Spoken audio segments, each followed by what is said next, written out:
Hello everyone, कैसे हो आप सब। आई होप आप सब ठीक हो गए।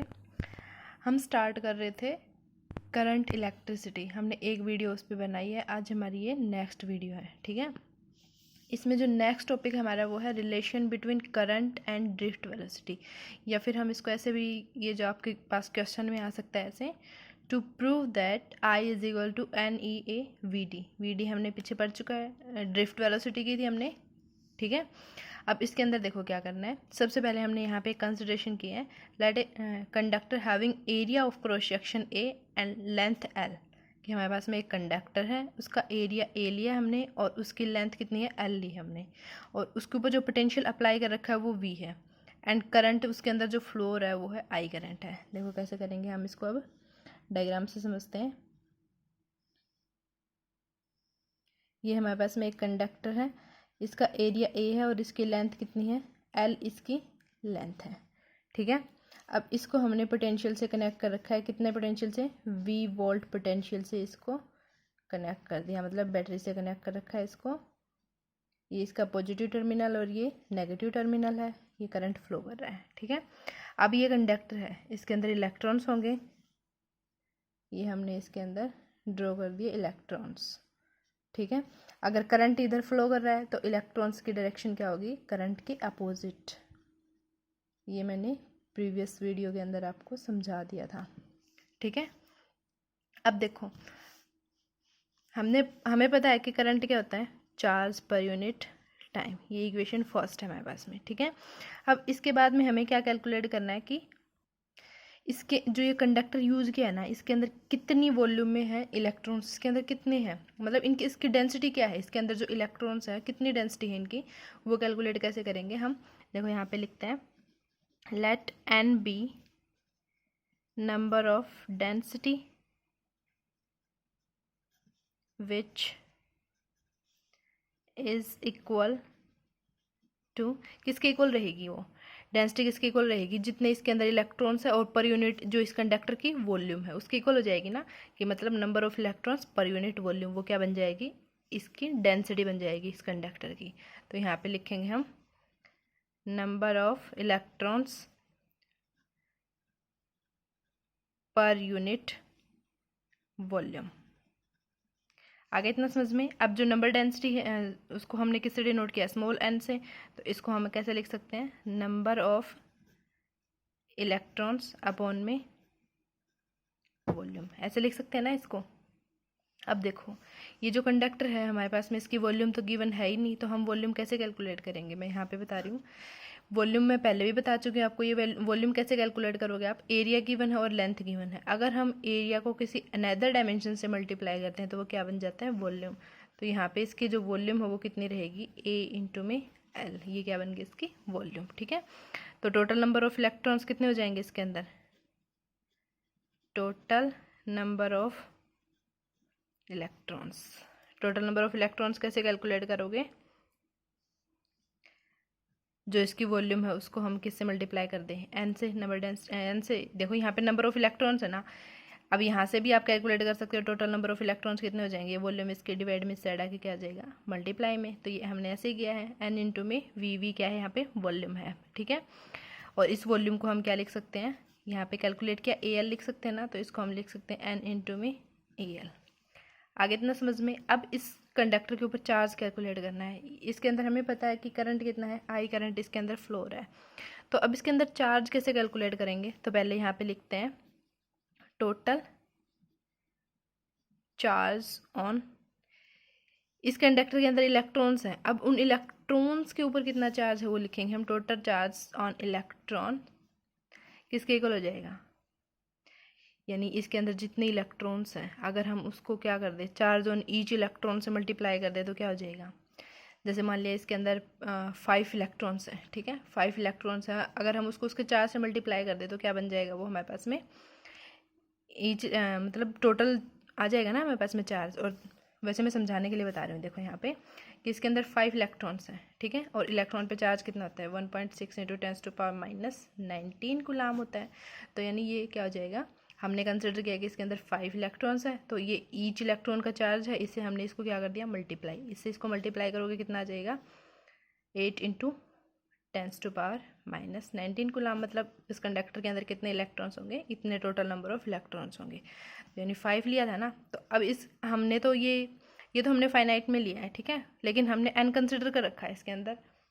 तो यहाँ पे लिखेंगे हम टोटल नंबर ऑफ इलेक्ट्रॉन, आगे इतना समझ में, और इनटू में क्या करना है, चार्ज ऑन ईच इलेक्ट्रॉन, जो ईच इलेक्ट्रॉन पे चार्ज है वो उससे उसको क्या करना है, मल्टीप्लाई करना है, ठीक है। अब टोटल नंबर ऑफ इलेक्ट्रॉन्स हमने कैलकुलेट कर रखा है, यहाँ पे कितना है हमारे पास में NaL, और ईच इलेक्ट्रॉन पे चार्ज कितना है, इलेक्ट्रॉन का चार्ज हमने ई से कंसिडर कर लिया, ठीक है, आगे इतना समझ में। ये इक्वेशन सेकेंड। अब क्या करना है हमने, देखो यहाँ पे ये करंट, ये देखो करंट की रिलेशन है ना, तो यहाँ पे हमें चार्ज की वैल्यू पता चल गई। अब टाइम है हमारे पास में, टाइम पीरियड कैलकुलेट करना है। टाइम पीरियड जैसे अब ये इलेक्ट्रॉन्स मूव करेंगे, ठीक है, अब इलेक्ट्रॉन्स इस डायरेक्शन में मूव कर रहे हैं, तो जो ड्रिफ्ट वेलोसिटी वो भी इसी डायरेक्शन में होगी ना, क्योंकि हमने ड्रिफ्ट वेलोसिटी के अंदर पढ़ा था कि पॉजिटिव पोटेंशियल के साइड क्या होते हैं, ड्रिफ्ट होते हैं इलेक्ट्रॉन्स, ठीक है। तो ये हो गया ड्रिफ्ट वेलोसिटी की डायरेक्शन। अब यहाँ पे देखो सिंपल, देखो ये आगे काम आएगा ये फॉर्मूला, याद रखना। वेलोसिटी क्या होती है, डिस्प्लेसमेंट अपॉन में टाइम, ठीक है, यही होती है ना वेलोसिटी। अगर हमें टाइम कैलकुलेट करना है तो डिस्प्लेसमेंट अपॉन में क्या आ जाएगा, वेलोसिटी। तो हम इसको ऐसे लिख सकते हैं ना, time is equal to displacement upon में, और वेलोसिटी कौन सी यूज़ कर रहे हैं हम यहाँ पे, ड्रिफ्ट वेलोसिटी यूज़ कर रहे हैं। तो ड्रिफ्ट वेलोसिटी क्या होती है, डिस्प्लेसमेंट अपॉन टाइम।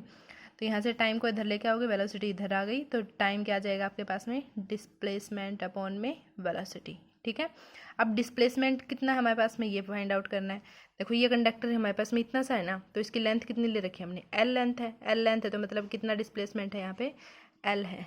तो यहाँ पे हमारे पास में जो टाइम पीरियड है वो कितना आ जाएगा, T is equal to L upon में VD। ये इक्वेशन है हमारे पास में थर्ड, ठीक है। अब यहाँ पे लिखेंगे put equation second and third in equation first, यानी ये दोनों वैल्यूज़ हमें किसके अंदर पुट करनी है, फर्स्ट इक्वेशन के अंदर पुट करनी है, ठीक है। पुट करो, क्या आ जाएगा, I is equal to Q upon में T है, और Q की वैल्यू हमने कैलकुलेट की है, यहाँ पे ये आई है हमारे पास में, ये चार्ज की वैल्यू है ना, चार्ज ऑन ईच इलेक्ट्रॉन है। तो Q इज इक्वल टू कितना है हमारे पास में, NE पहले लिख दिया मैंने, AL ऐसे लिख सकते हैं ना हम इसको, E पहले लिख दिया और AL बाद में लिख दिया। अपॉन में टाइम पीरियड कितना है, L अपॉन में VD है, ये हो जाएगा NEA L अपॉन में L, और इनटू में VD कहाँ चला जाएगा, ऊपर, ठीक है। L लेंथ से लेंथ कैंसिल, तो I इज इक्वल टू कितना आ गया आपके पास में, NEA VD, ये आ गया आपके पास में। देखो यही प्रूफ करनी थी ना, NEA VD, और यही हमने यहाँ पे प्रूफ की है। आगे इतना समझ में। ये थी आपके पास में relation between current and drift velocity. अब इसके 2-4 पॉइंट हैं नोट करने, वो आपने वो बता देती हूँ। देखिए ये इक्वेशन हमने अभी प्रूफ की है, ठीक है। इस इक्वेशन से देखो यहाँ पे लिखेंगे हम फ्रॉम अबो रिलेशन, देखो अब क्या है, अब इस रिलेशन से हम ड्रिफ्ट वेलोसिटी की वैल्यू फाइंड आउट कर सकते हैं। कैसे, देखो यहाँ पे हम इसकी वैल्यू फाइंड आउट कर सकते हैं। VD की वैल्यू फाइंड आउट करोगे, मल्टीप्लाई में इधर आके क्या हो जाएगा, डिवाइड में, तो VD इज इक्वल टू कितना आ जाएगा, I अपॉन NEA। आगे इतना समझ में। ये आगे न्यूमेरिकल्स में वैल्यू यूज होंगी, तो आपने ये ध्यान रखना है, ठीक है। एक फॉर्म एक बन गया। अब सेकंड देखो क्या है, सेकंड जो पॉइंट है वो हमारे पास में, इफ़ कांस्टेंट, अगर हमने कंसिडर कर लिया कि इसके अंदर कांस्टेंट करंट फ्लो कर रहा है, करंट इसके अंदर अगर कांस्टेंट फ्लो करवाएं तो क्या रहेगा इसके अंदर, देखो n तो नंबर ऑफ इलेक्ट्रॉन्स हैं और E क्या है, उसका चार्ज है, ये दोनों तो पहले से ही कांस्टेंट है। बच क्या गया हमारे पास में, एरिया। मतलब क्या है, करंट अगर कांस्टेंट कर दिया तो जो ड्रिफ्ट वेलोसिटी है वो किसके इनवर्सली प्रोपोर्शनल हो जाएगी, एरिया के। तो यहाँ पे लिख सकते हैं हम, if constant current flow through a conductor, then क्या बन जाएगा हमारे पास में, जो VD है वो किसके इनवर्सली प्रोपोर्शनल आ जाएगी, एरिया की, ठीक है। अब मैं यहाँ से आपको एक छोटी सी चीज़ बता देती हूँ कि पहले हमने एक फॉर्मूला किया था ड्रिफ्ट वेलोसिटी का, VD is equal to E V tau by L M. देखो एक ये वाला फॉर्मूला है और एक ये वाला फॉर्मूला है, इन दो फॉर्मूलों पे कंसंट्रेट करो एक बार, ठीक है। ये दोनों फॉर्मूले देखो क्या पता चलता है हमें यहाँ से। अगर हमने पीछे हमने ड्रिफ्ट वेलोसिटी का जो कंसेप्ट किया था उसके अंदर हमने पढ़ा था कि अगर हम पोटेंशियल कांस्टेंट करते हैं तो हमारी जो ड्रिफ्ट वेलोसिटी है वो इन्वर्सली प्रोपोर्शनल हो जाती है, किसके, लेंथ की हो जाती है, ठीक है, लेंथ की इन्वर्सली प्रोपोर्शनल हो जाएगी। और अगर हम करंट को अगर कांस्टेंट करते हैं तो किसके इन्वर्सली प्रोपोर्शनल हो जाएगी, एरिया के। तो यहाँ से अगर मैं इसको लिखना चाहूँ तो ऐसे लिख सकती हूँ ना, V D inversely proportional to L. ये मैं पीछे करवा चुकी हूँ, अगर आपको डिटेल में करना है तो आप पीछे वाली वीडियो चेक कर लेना, ठीक है। अब यहाँ पे देखो पोटेंशियल कांस्टेंट होता है तो लेंथ के इन्वर्सली प्रोपोर्शनल रहेगी, अगर करंट कांस्टेंट होता है तो एरिया की इन्वर्सली प्रोपोर्शनल रहेगी। आगे इतना समझ में, मैं ये आपको क्यों बता रही हूँ क्योंकि आगे हम इनको न्यूमेरिकल्स में यूज़ करेंगे, ठीक है। अब यहाँ से एक बात और पता चलती है, देखो हमने सीरीज़ का और पैरेलल का कंसेप्ट किया था पीछे, कैपेसिटेंस वाले पार्ट में किया था ना। अगर वो पार्ट भी आपने करना है तो पीछे डिटेल में करवा रखा है। उसके अंदर हमने पढ़ा था कि सीरीज़ के अंदर करंट कांस्टेंट रहेगा। तो हमारे पास में अगर पूछ लिया जाए कि ड्रिफ्ट वेलोसिटी सीरीज में कैलकुलेट करनी है तो सीरीज में क्या कांस्टेंट रहेगा, करंट कांस्टेंट रहेगा। तो उस टाइम पे हमें ये वाला फॉर्मूला यूज़ करना है, ठीक है, ये वाला फॉर्मूला यूज़ करेंगे। और अगर पोटेंशियल कांस्टेंट किस में होता है, पैरेलल में पोटेंशियल क्या रहता है, कांस्टेंट, तो उसके अकॉर्डिंग हमें ये वाला फॉर्मूला यूज़ करना है, ठीक है। अब नेक्स्ट टॉपिक क्या है हमारे पास में, इलेक्ट्रॉन मोबिलिटी। इलेक्ट्रॉन मोबिलिटी क्या है, देखो इलेक्ट्रॉन मोबिलिटी हम सीधा बोल सकते हैं कि मैं यहाँ पे लिख देती हूँ, म्यू इज इक्वल टू क्या होता है, वी डी बाई ई, मतलब रेशियो होता है ड्रिफ्ट वेलोसिटी का और इलेक्ट्रिक फील्ड का। यही मैंने इसके अंदर लिख रखा है, देखो क्या है, it is defined as the drift velocity acquired per unit strength of electric field applies across the conductor. मतलब क्या है, वी डी ड्रिफ्ट वेलोसिटी और पर यूनिट क्या है, इलेक्ट्रिक फील्ड जो अप्लाई कर रहे हैं हम जिस कंडक्टर के ऊपर वो, ठीक है। यानी हमें इस कंडक्टर की ड्रिफ्ट वेलोसिटी मोबिलिटी कैलकुलेट करनी है तो क्या है, जो ड्रिफ्ट वेलोसिटी होगी उसको हमें इसकी इलेक्ट्रिक फील्ड से क्या करना पड़ेगा, डिवाइड करना पड़ेगा, तो हम इसकी मोबिलिटी फाइंड आउट कर सकते हैं, ठीक है। म्यू से इसको डिनोट करते हैं। अब एसआई यूनिट की बात करते हैं तो जो इसकी एसआई यूनिट है वो होती है, एसआई यूनिट ऑफ मोबिलिटी क्या हो जाएगी, मीटर स्क्वायर पर वोल्ट पर सेकेंड। देखो ये कैसे फाइंड आउट करना है, कैसे ये आई हमारे पास में, ये अभी बताती हूँ। देखो ड्रिफ्ट वेलोसिटी क्या होती है, सिंपल वेलोसिटी क्या होती है, डिस्प्लेसमेंट अपॉन में टाइम। तो इसके अकॉर्डिंग वेलोसिटी का जो फॉर्मूला है, वेलोसिटी की जो यूनिट होती है वो क्या होती है, मीटर पर सेकेंड, ठीक है। और जो इलेक्ट्रिक फील्ड है वो क्या होती है, हमने एक पोटेंशियल ग्रेडियंट का टॉपिक किया था, उसके अंदर हमारे पास में क्या आई थी, वो पोटेंशियल अपॉन में क्या आई थी, डिस्टेंस आई थी ना। डिस्टेंस को हम एल से डिनोट कर सकते हैं या डी से भी, कहीं पे डी से डिनोट कर रखा है या एक्स से डिनोट कर रखा है, वो डिस्टेंस आपके पास में पोटेंशियल ग्रेडियंट के अकॉर्डिंग। तो इस फॉर्मूला के अकॉर्डिंग इसकी यूनिट क्या बनेगी, वोल्ट पर मीटर। और ये पुट करो आप इस फॉर्मूला में, वी डी की वैल्यू कितनी है, मीटर अपॉन में सेकंड, और ड्रिफ्ट वेलोसिटी, ये ड्रिफ्ट वेलोसिटी की आ गई ना, मीटर पर सेकंड, और अपॉन में ई है, ई की वैल्यू कितनी आई है, वी बाई एम। तो यहाँ पे वी बाई एम क्या बनेगा, देखो ये एम ऊपर चला जाएगा, अपॉन में क्या आएगा, एस मतलब सेकंड, इनटू में वोल्ट। ये बन गया आपके पास में मीटर स्क्वायर पर सेकंड पर वोल्ट। और यही क्या है, इसकी एसआई यूनिट है। ये बहुत बार, कई बार ये मतलब कंपटीशन एग्जाम में पूछ लिया जाता है कि ड्रिफ्ट वेलोसिटी, आपको 4 ऑप्शन मिलेंगे, उस ऑप्शन में एक ये वाली वैल्यू होगी और ड्रिफ्ट वेलोसिटी की यूनिट पूछ ली जाती है, ठीक है। आगे इतना समझ में। अब आगे क्या है, देखो नाउ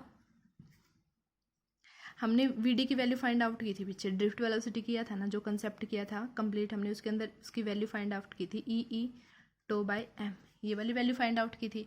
अगर ये वाली वैल्यू हम इस फॉर्मूले में यहाँ पे पुट कर दें तो हमारे पास में जो मोबिलिटी है वो क्या हो जाएगी, देन मोबिलिटी म्यूजिकल टू कितना हो जाएगा, वी की वैल्यू पुट करो, ई टो बाई एम, और इंटू में क्या है, अपॉन में क्या है, ई है, ये एम के इंटू में आ जाएगा, ई से ई कैंसिल, कितना बचेगा, ई टो बाई एम, ठीक है। एक फॉर्मूला ये बनता है इसका।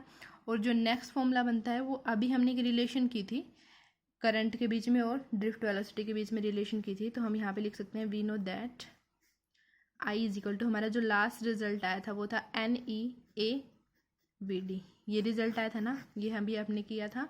तो इसके अंदर देखो अगर हम वी डी की वैल्यू पुट कर दें इसके अंदर वी डी ड्रिफ्ट वेलोसिटी है ना, अगर इसकी वैल्यू पुट कर दें तो कैसे हम कर सकते हैं इसको पुट। देखो यहाँ से हम क्या करेंगे, जो ड्रिफ्ट वेलोसिटी है उसकी वैल्यू फाइंड आउट करेंगे। यहाँ से ड्रिफ्ट वेलोसिटी कितनी आ जाएगा, वी डी इंटू में कितनी आ जाएगी, ये इसके डिवाइड में इस साइड आके मल्टीप्लाई में, मतलब म्यू ई। तो ये वाली वैल्यू हम इसके अंदर पुट करेंगे तो करंट की वैल्यू कितनी आ जाएगी, एन ई ए म्यू ई, यानी एक फॉर्मूला यहाँ से जनरेट हो गया। ठीक है, ये सारे फॉर्मूले आपने नोट करने हैं। आई होप आपको टॉपिक अच्छे से क्लियर हो गया होगा। Thank you.